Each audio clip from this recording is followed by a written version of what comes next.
Queridos irmãos e queridas irmãs, recentemente nós soubemos de uma polêmica que houve ali no Brasil a respeito do Centro Dom Bosco, que divulga um livro apresentando o Catecismo Amarelo, ou Catecismo Verde, como é editado em Portugal, como um catecismo herético.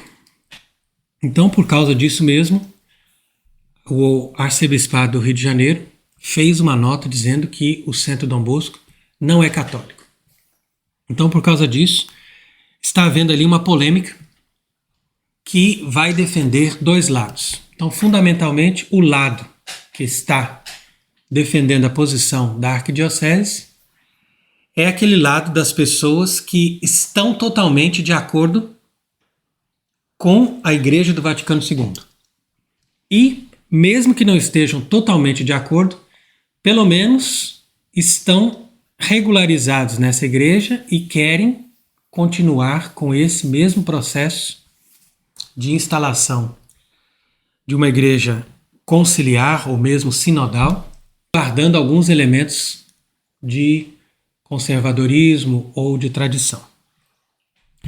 E de um outro lado, nós vemos aí que o Centro Dom Bosco hoje está representando esses grupos que estão pendendo para o lado do tradicionalismo.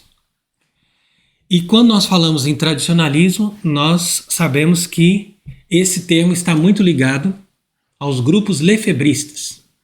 Então, o que são os grupos lefebristas? São esses grupos que seguem a linha de Monsenhor Lefebvre, que na década de 70 começou a organizar um seminário na Suíça e que depois se difundiu no mundo inteiro com um movimento no sentido de manter a missa tradicional.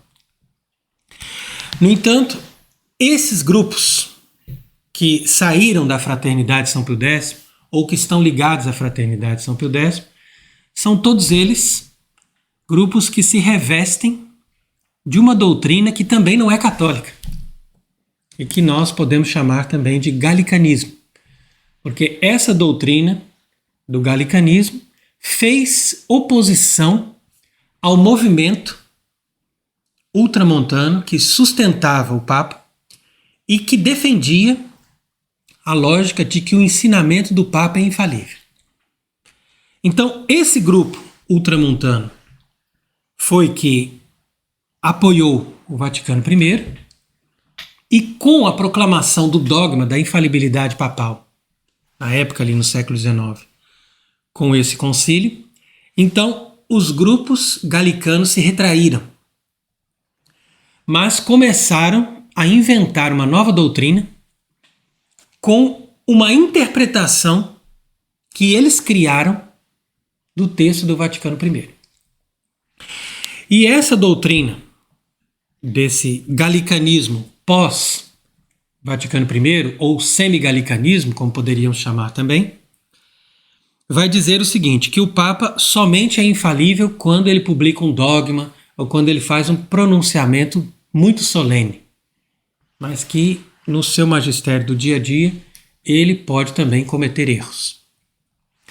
Então, por isso mesmo que o Centro Dom Bosco vai continuar mantendo essa posição galicana para dizer que o catecismo editado com aprovação desse falso Papa, que eles chamam de São João Paulo II, estaria revestido de erros e de heresias. E que, inclusive, foi feito com a colaboração do cardeal Ratzinger, que depois se tornou, segundo eles, um Papa válido, com o nome de Bento XVI. Então, o problema da incoerência de ambos esses partidos, ou seja, o partido de esquerda e o partido de direita, é exatamente isso, que nenhum nem outro reconhece a importância do papado. Então, de um lado, esses que estão mais próximos dos falsos papas do Vaticano II e que aprovam tudo que eles dizem, são pessoas que compreendem a importância da obediência e do vínculo com o Papa, sucessor de Pedro, mas não compreendem a contradição que existe entre o ensinamento anterior ao Vaticano II e aquele ensinamento que veio depois. E do outro lado, essas pessoas que são mais de direita e que se voltam para esses grupos lefebristas e que se apresentam aí como tradicionalistas, como defensores da tradição e tudo mais, eles têm sempre essa tendência de dizer, olha, eu reconheço que ele é um papa válido, mas nós não aceitamos o seu ensinamento, ou pelo menos não aceitamos tudo que ele diz e tudo que ele manda fazer. Então, quer dizer que não obedece e não aceitam o seu magistério. Então, com isso, vai se formando um falso pensamento do catolicismo, e é por isso que a gente faz essas conferências com o objetivo de ensinar as pessoas a não pensar de forma equívoca e se desviar do pensamento católico verdadeiro.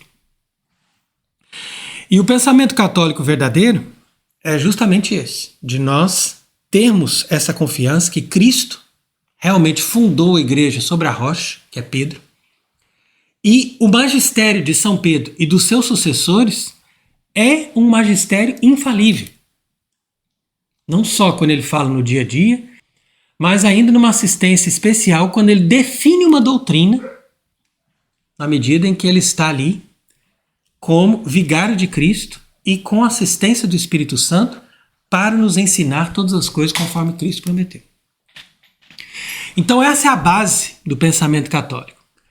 E é, infelizmente, isso que as pessoas não conseguem perceber e por isso defendem o lado do tradicionalismo ou defendem o lado desse progressismo que o Vaticano II implantou. Então, inclusive outro dia, tinha uma pessoa ali na internet defendendo o Centro Dom Bosco e dizendo que eles atuam contra o catolicismo liberal. Então, aqui vem já o primeiro erro, porque não se pode dizer que existe um catolicismo liberal. Catolicismo ou é verdadeiro ou não é. Se é liberal, então não é catolicismo. Já é uma heresia, já é uma outra religião. E nós queremos aqui provar que, com a doutrina galicana, o Centro Dom Bosco não pode se dizer defensor da verdadeira Igreja Católica contra o liberalismo. E, infelizmente, há muitas pessoas que estão caindo nesse erro e, portanto, é necessário que nós recordemos a doutrina da Igreja, que foi aprovada principalmente através desse livro, que se chama O Liberalismo é um Pecado. Então, nas citações desse livro que nós estamos mostrando aí, nós já podemos provar que o Centro Dom Bosco não está de forma alguma atuando contra o que eles chamam de catolicismo liberal. Então diz ali, olha, que as atenuações e mutilações do credo liberal são tantas quanto os interesses prejudicados ou favorecidos por sua aplicação. Pois geralmente há o erro de acreditar que o homem pensa com a inteligência, quando normalmente pensa com o coração e muitas vezes até com o estômago. Então, infelizmente, essa é a verdade. Tem pessoas, por exemplo, dizendo assim, não, agora eu resolvi aceitar o Santo Padre Leão XIV como verdadeiro Papa, sucessor de São Pedro, porque eu não tenho mais como sobreviver, não tenho o que comer, então eu tenho que recorrer à ajuda da Igreja Conciliar, que tem todo esse recurso para poder me dar o que sobreviver. Quer dizer que a pessoa está ali pensando com o estômago, né, e não com a razão, com a inteligência. Outros também dizem assim, não, porque eu gosto muito do padre da minha paróquia, porque eu gosto muito das pessoas onde a gente frequenta, então eu não posso deixar de participar daquela missa, eu não posso deixar de estar ali presente, porque eles gostam de mim também. Percebe? Essa pessoa pensa com o coração, e não com a inteligência. Então, o credo liberal, como ele está dizendo aqui, tem muitas nuances. Então você pode ter, dentro desse movimento liberalista, você pode ter tanto uma corrente ultraliberal, ultraprogressista, como você pode ter também uma corrente tradicionalista. A corrente tradicionalista é presente nesse movimento do liberalismo. E continua a citação dizendo que eles não querem reconhecer o ensinamento da igreja como o único autorizado por Deus a propor aos fiéis a doutrina revelada e a determinar o seu sentido genuíno, mas sim fazer-se juízes da doutrina. Então, exatamente o que acontece ali. Eles apresentam-se como juízes da doutrina e eles vão dizer, olha, esse catecismo que é autorizado por um papa, porque segundo eles é um papa, contém erros. Então nós estamos aqui para dizer quais são os erros que o papa cometeu ao promulgar esse catecismo. Então quer dizer que isso é um absurdo. Porque se é um verdadeiro papa, então automaticamente nós temos que reconhecer que o ensinamento da igreja é o único autorizado por Deus a propor aos fiéis a doutrina revelada. Não é o ensinamento do centro Dom Bosco, ou do centro fulano de tal, ou daquele grupo, ou daquela fraternidade que vai dizer, olha, aqui está o ensinamento verdadeiro do catolicismo. O Papa vai ensinar uma heresia, um erro, abaixo de nós. Então, primeiro somos nós, depois vem o Papa, depois vem o resto da igreja. Isso não tem sentido. Então, aqui, citação desse livro, O Liberalismo é Pecado, para mostrar que o pensamento liberal parte desse princípio, que são eles que dizem onde que está a verdade, onde que está a doutrina. Depois vem o Papa. Depois diz ainda que há diversas formas de um católico ser cúmplice do liberalismo. Então, o liberalismo é como se fosse um mecanismo de corrosão do pensamento e das atitudes das pessoas, para que elas não possam mais pensar como católicos e agir como católicos. Então, o que vai acontecer? A partir dali, eles vão começar a colaborar com o liberalismo, muitas vezes sem perceber. E eles vão ali adotar uma doutrina falsa ou fazer com que aqueles que promovem essas doutrinas falsas sejam cada vez mais fortes. E é isso que acontece com as pessoas que dizem, não, eu concordo que a fraternidade não está com a doutrina correta, mas eu tenho que participar dos sacramentos. Então essa pessoa é cúmplice do liberalismo. Por quê? Porque a fraternidade de São Pio X e todo o movimento lefebrista é um movimento liberal, apesar de se apresentar como tradicionalista. Por quê? Porque guarda uma certa tradição, mas despreza o princípio católico básico de se submeter ao Papa e de aceitar todo o ensinamento do Papa. E ainda diz aí, no entanto, o liberalismo poderia, com certa aparência de razão, contestar a autoridade dessas declarações papais, veja aí, visto que todas foram emitidas em documentos de natureza puramente privada. Então, quer dizer que tudo aquilo que o Papa Pio IX condenou na época desse livro a respeito do liberalismo, eles ainda contestavam dizendo assim, não, mas isso daqui é um documento privado. Isso aqui é só um documento ali que não tem o caráter de infalibilidade. Então já lá no século XIX eles falavam a mesma coisa, sempre a mesma coisa. Ó, o Papa está ensinando, mas nós não somos obrigados a aceitar esse ensinamento porque isso daqui não é infalível. Pois veja, a heresia é sempre tenaz e dissimulada e se agarra a qualquer pretexto ou desculpa para escapar da condenação. Então, quando a pessoa vai pelo lado do liberalismo, eles criam qualquer pretexto ou desculpa para dizer, ó, não, eu não posso seguir isso. Não, isso daqui agora ele não está sendo infalível. Agora ele não está falando aquilo que é verdadeiro e nós é que vamos dizer quando que o Papa está fazendo um julgamento infalível de alguma coisa e quando que ele está errando. Então você imagina se a nossa religião católica fosse fundada desde Cristo com esse tipo de pensamento. O que tinha virado o catolicismo no decorrer desses 20 séculos? Com certeza não tinha sobrado nada. E por isso que hoje em dia está toda essa confusão.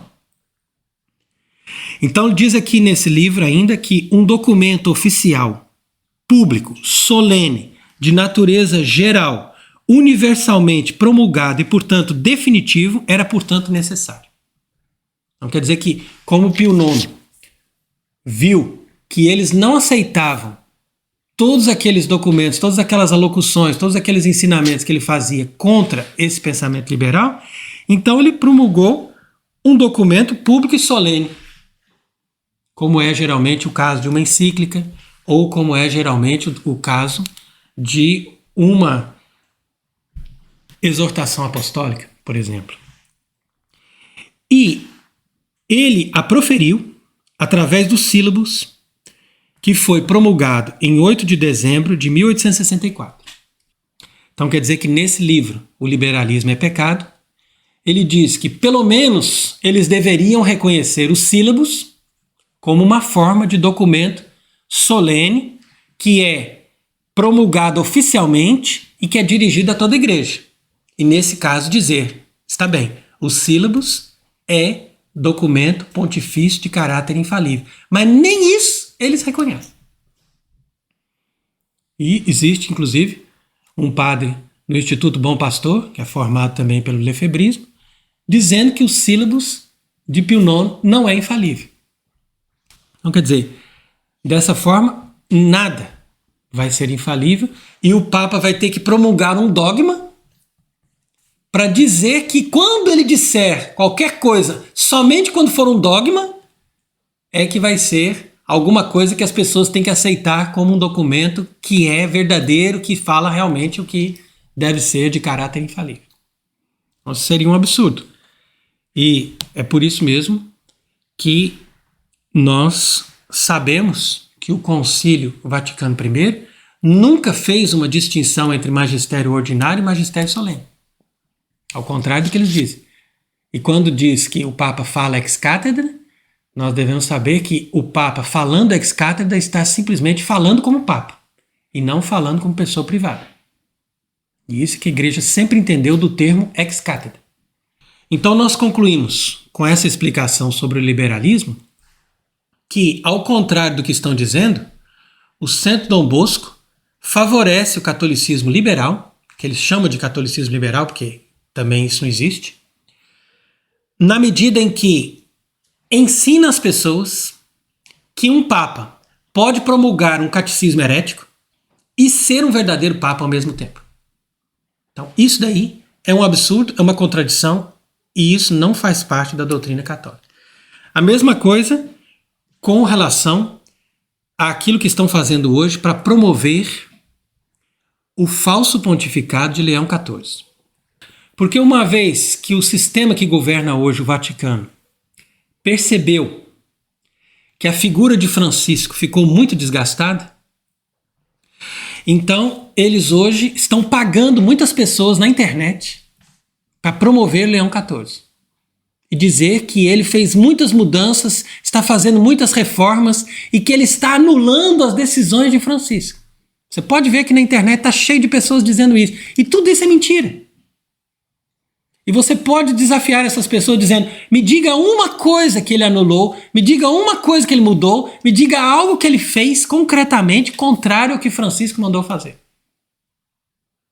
Então, isso daí já mostra um cenário extremamente grave e as pessoas continuam acreditando nessa mentira.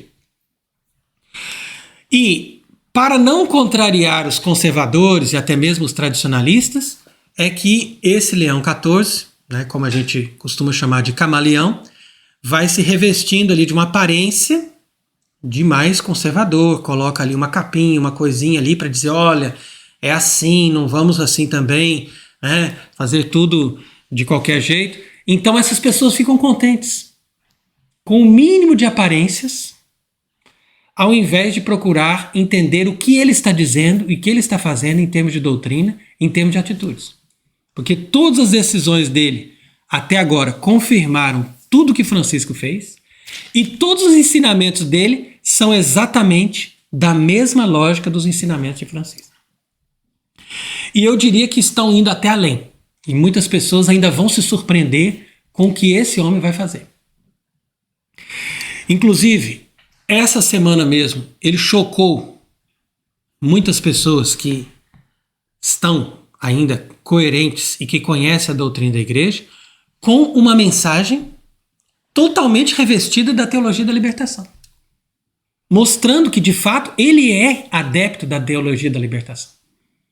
E quando eu estive no Peru, inclusive eu conversei ali com muitas pessoas que conheciam ele como bispo. Então ele estava ali nessa diocese e atuou durante esse tempo que ele estava ali como um desses bispos do mais modernista, do mais TL, do mais liberal que pode haver.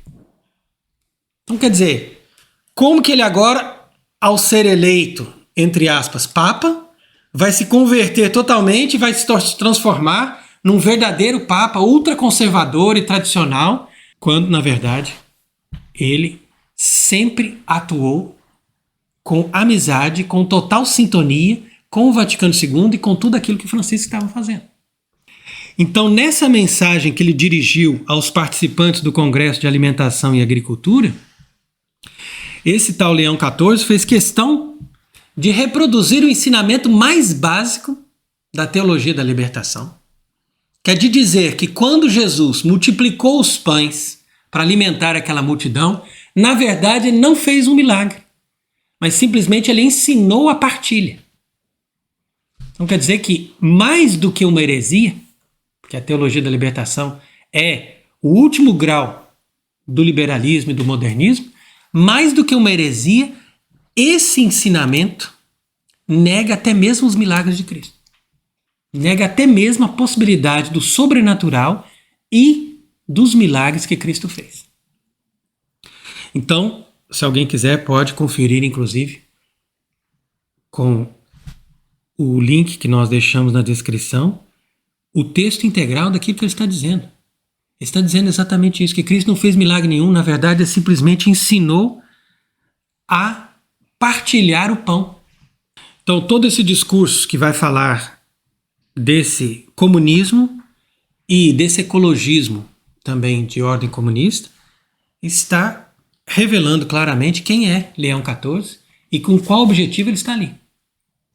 Apesar de ele ter escolhido esse nome para enganar as pessoas, para que eles tenham a impressão de que ele realmente está comprometido com os papas do passado.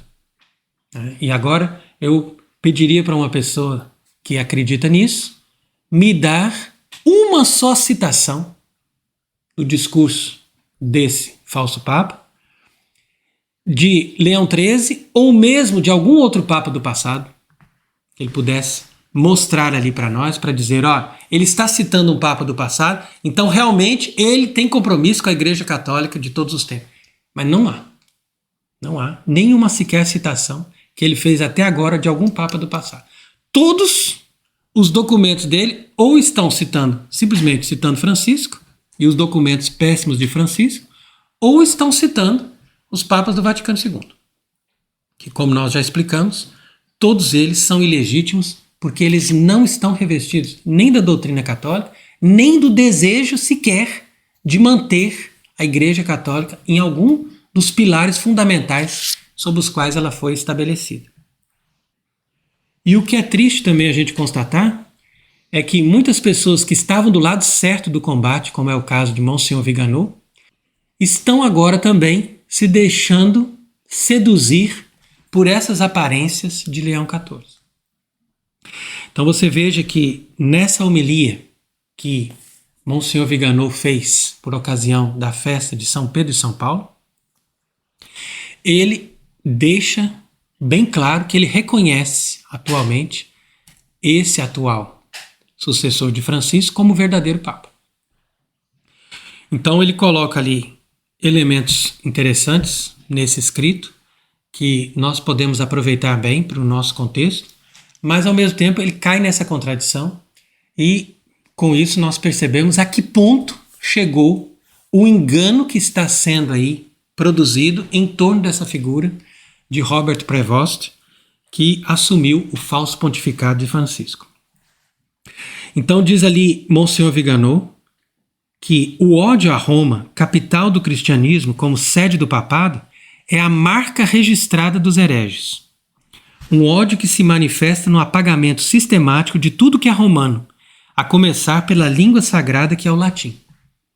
Então aqui ele está dizendo uma coisa realmente muito importante, e você percebe que isso é a pura verdade. Quer dizer que todos os inimigos da igreja, todos os cismáticos, todos os heréticos, eles quiseram primeiro atacar o latim, para depois destruir a igreja romana. Então eles têm ódio até de dizer que é a igreja romana, eles dizem somente igreja católica. Mas não dizem igreja romana para não entrarem no mérito do poder e da importância do Papa. Então diz aqui Monsenhor Viganò que o abade beneditino Dom Guéranger escreveu, então aqui é um comentário que ele fez sobre a festa de São Pedro e São Paulo, e Dom Guéranger diz o seguinte: o ódio à língua latina é inato no coração de todos os inimigos de Roma. Eles veem nela o vínculo dos católicos no universo, o arsenal da ortodoxia, contra todas as sutilezas do espírito sectário, a arma mais poderosa do papado. Então, realmente, muito bonito aqui o escrito desse abade beneditino, e é uma verdade mesmo, porque o latim é a arma mais poderosa do papado. O espírito de revolta que os leva a confiar a oração universal ao idioma de cada povo, de cada província, de cada século, aliás, já produziu seus frutos. Então, quer dizer, frutos maus, né, com certeza. Então, Dom Guéranger diz que Lutero teve que abolir em massa o culto e as cerimônias como idolatria de Roma. Então, ele aboliu a língua latina, o ofício divino, o calendário, o breviário e todas as abominações, segundo Lutero, da grande prostituta da Babilônia. Você veja que o protestantismo atuava no sentido de acusar Roma de ser uma grande prostituta, né, e de estar, através do ofício divino, do calendário, do breviário, de toda a estrutura da igreja, cometendo grandes abominações. Você veja como é que é a lógica do demônio, que a gente está sempre explicando. As pessoas poderiam assistir outras conferências que a gente já fez anteriormente, para perceber que os heréticos, inimigos da igreja, atacaram o papado, atacaram a língua latina, atacaram tudo que a igreja sempre fez, até o Vaticano II. Depois, justamente com João XXIII e com esse falso concílio, então a igreja se inverteu, ou seja, colocou tudo nas mãos dos inimigos, aboliu o latim, fez tudo que os inimigos sempre quiseram e a partir dali começou a atacar os católicos. Então a estrutura falsa do Vaticano II se instalou ali com seus falsos papas para atacar os verdadeiros católicos, que, por sua vez, defenderam em todos os tempos todas essas coisas. Então, o combate dos tradicionalistas, e mesmo de muitos sede-vacantistas, ou sede-privacionistas, como existem também por aí, ele acaba sendo um combate completamente vão e perdido, na medida em que eles defendem somente as tradições, a missa e todas as coisas externas, e não defendem o papado e não trabalham por um verdadeiro papa. Porque enquanto a gente não chega à constatação de que esses papas não são legítimos, é uma constatação que nós chegamos pela própria doutrina da igreja, e enquanto nós não trabalhamos por um verdadeiro papa, como a igreja católica sempre trabalhou, então nós não vamos chegar a nada. Nós vamos continuar sempre perdendo energia e trabalhando para o erro. Por quê? Porque mesmo esses grupos tradicionalistas ou esses leigos que fazem ali grupos de estudo, como é o caso do Centro Dom Bosco, todos eles trabalham nessa contradição. Ou seja, reconhecem os falsos papas e ao mesmo tempo estão sempre atacando, dizendo que eles produzem documentos heréticos, dizendo que eles fazem coisas erradas e que a missa deles não é uma missa correta. Então, quer dizer, tudo fica perdido nessa contradição.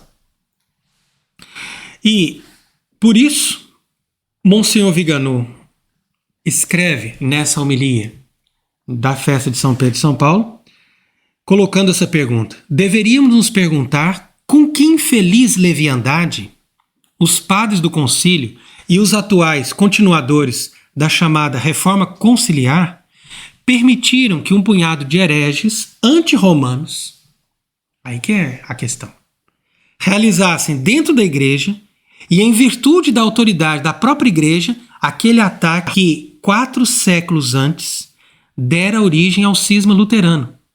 E quão ilusório é acreditar que o artigo 36 da Constituição Conciliar Sacrosanto Concílio, que diz o seguinte, que a língua latina deve continuar servindo e deve ser preservada nos ritos latinos, teria sido suficiente para impedir a demolição da liturgia latina, quando era evidente que o primeiro e fundamental objetivo da reforma era precisamente o de abandonar a língua romana em favor do idioma vernáculo. Então ele continua dizendo que o parênteses entre Bento XVI e Leão, aqui está a frase que ele começa a derrapar, porque por essa frase nós percebemos que Monsenhor Viganò está reconhecendo que Bento XVI foi um verdadeiro papa e que Leão XIV é um verdadeiro papa. Então ele diz assim, ó, que o parênteses entre Bento XVI e Leão, um interregno de 12 longos anos de devastação da igreja e desconstrução do papado, nas mãos de um usurpador, tornou explícita a natureza antirromana do neomodernismo conciliar e sinodal. Então quer dizer que ele diz isso como se Bento XVI não defendesse o neomodernismo conciliar, coisa que a gente vê que claramente defendeu, e como se Leão XIV não estivesse em plena continuidade com essa revolução sinodal de Francisco. E aí ele diz, hoje devemos e queremos esperar que a multiplicação dos apelos do corpo eclesial por um retorno à tradição induza Leão a abandonar a sinodalidade bergoliana. É uma frase carregada de uma ingenuidade total. Eu lamento por Monsenhor Viganò, que teve tanta lucidez há uns tempos atrás, agora tenha caído nessa armadilha. Porque o que ele está defendendo ali é que os apelos, imagine, os apelos do mundo inteiro vão chegar aos ouvidos de Leão XIV e ele vai dizer assim, gente, agora eu vou abandonar a sinodalidade bergoliana e eu vou voltar à igreja à tradição. Imagine, como que ele vai voltar à igreja à tradição? Se ele já foi eleito por cardeais modernistas, se ele já é ilegítimo até mesmo na eleição dele, de tal maneira que ele não é capaz, por irregularidade canônica, nem sequer de se tornar um papa legítimo algum dia da vida. Porque ele foi eleito dentro da conspiração da revolução e da ilegitimidade canônica completa. Na medida em que ele já era participante do modernismo, já estava em sintonia com todos esses erros e todas essas heresias, e não é agora que ele vai começar a servir o catolicismo. Percebe? Mesmo que ele se convertesse. Então quer dizer que mesmo que ele se convertesse e que ele começasse a apoiar a tradição, ele não poderia ser um verdadeiro papa. Ele seria ilegítimo. Ele teria, no máximo, que ajudar a igreja a eleger um verdadeiro papa. Já começa por aí. E, ainda por cima, ao contrário do que Monsenhor Viganò está dizendo aqui, ele deveria saber disso, não é simplesmente o apelo dos fiéis que vai fazer ele mudar, porque ele sabe muito bem para quem que ele trabalha. Ele sabe muito bem o preço que ele vai pagar se ele se desviar dos compromissos que ele fez secretamente com as pessoas que o colocaram ali. Então é isso que nós devemos perceber e não cair nessa ingenuidade. Porque a Igreja do Vaticano II está comprometida, não é só uma questão de isso ou de um detalhe naquilo, não. É todo um compromisso que eles fizeram de assinar esses pactos com os judeus, com o ecumenismo, com a nova ordem mundial e com esse processo de demolição do catolicismo e da sociedade cristã. Então isso daí é uma coisa evidente. E, por isso, Monsenhor Viganò deveria compreender que, de fato, esta sinodalidade bergoliana, que é uma evolução da colegialidade conciliar da Lumen Gentium, não pode ser simplesmente transformada como se o péssimo pudesse evoluir para o bom, à medida que nós sabemos pela própria lógica filosófica que não é possível transformar o péssimo no bom, mas somente rompendo e fazendo uma reforma geral na igreja é que nós podemos recomeçar do bom, do perfeito, do correto, porque nós temos que fazer com que a igreja atue novamente a partir dos seus princípios e a partir de todos os dogmas, de todas as doutrinas, de todas as bases que o catolicismo colocou em todos esses séculos. Então não seria possível que Leão XIV, como ele diz aqui, pudesse exercer um papado sem adulterar a sua autoridade com contaminações anticristãs que negam o senhorio universal de Cristo na esfera espiritual e temporal.